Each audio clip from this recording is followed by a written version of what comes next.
Healing doesn't need all those gadgets and gizmos. It doesn't need... Well, what's really interesting to me in researching the material about the field is that many scientists are on the verge of a new paradigm. They've discovered one tiny portion of a new truth. What they've discovered has upended everything that we believe about the way we work and the way the world works.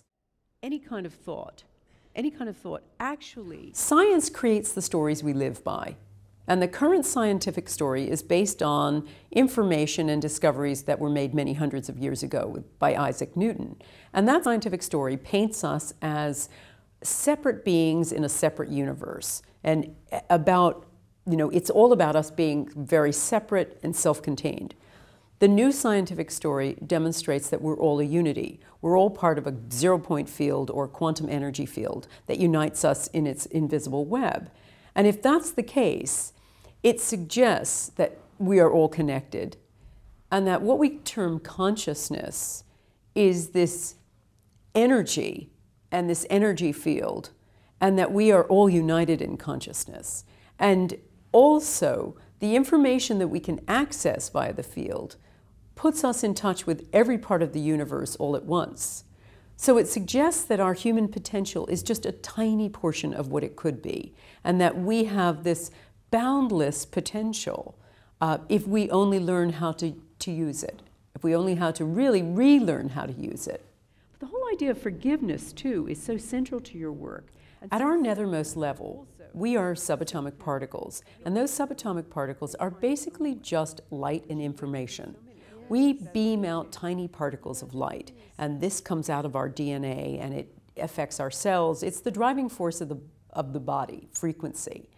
And so we discover that when we get ill, we've scrambled our frequencies. And these can be caused not only by toxic substances, but also by toxic thoughts. And what the journey discovered, and what I've certainly discovered in my science, is that a thought is actually a physical energy that changes matter, and that a thought can change cells. A toxic thought can scramble the frequencies of cells.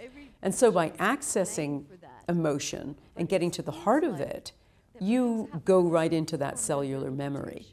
We also understand, too, with evidence about the placebo, about hypnosis, that the brain really can't distinguish and the body can't distinguish between action and thought.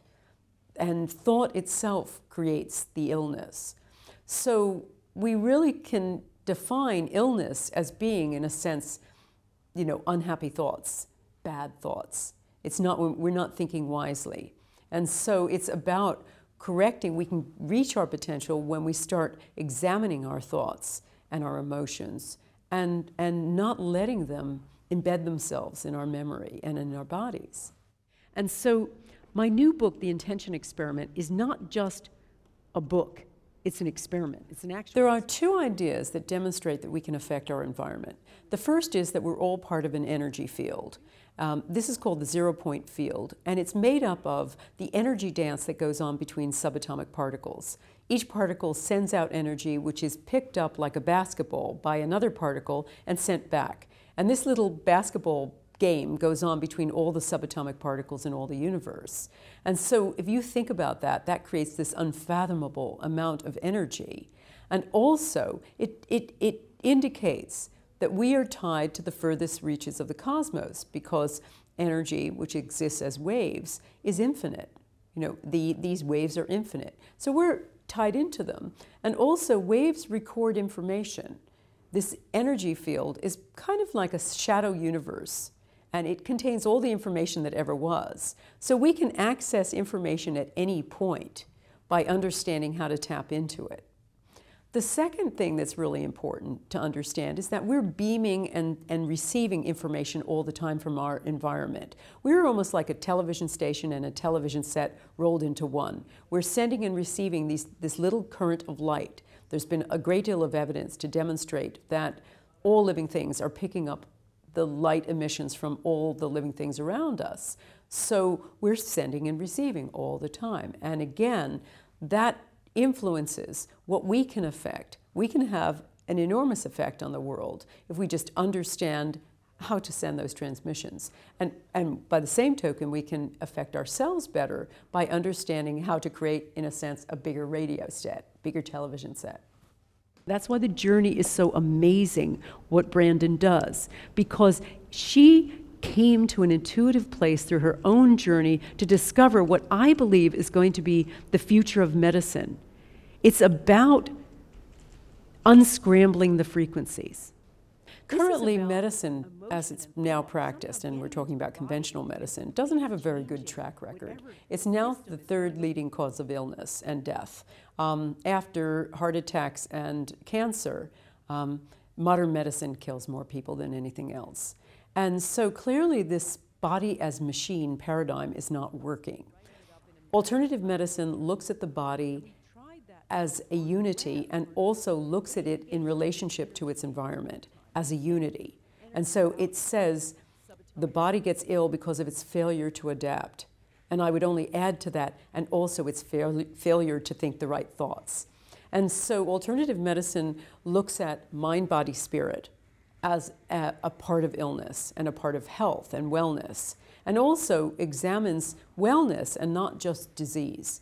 So I think alternative medicine and this emphasis on holism and unity is increasingly important as the old paradigm falls away and we understand life as a unity. We understand us as indivisible from our environment.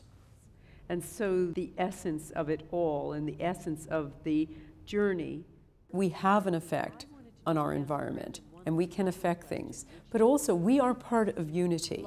We are not the only architect here. And so we have to understand ourselves as part of a unity and part of a process, and also understand the good and bad things that happen to us as part of our journey and part of this process of understanding and unfolding.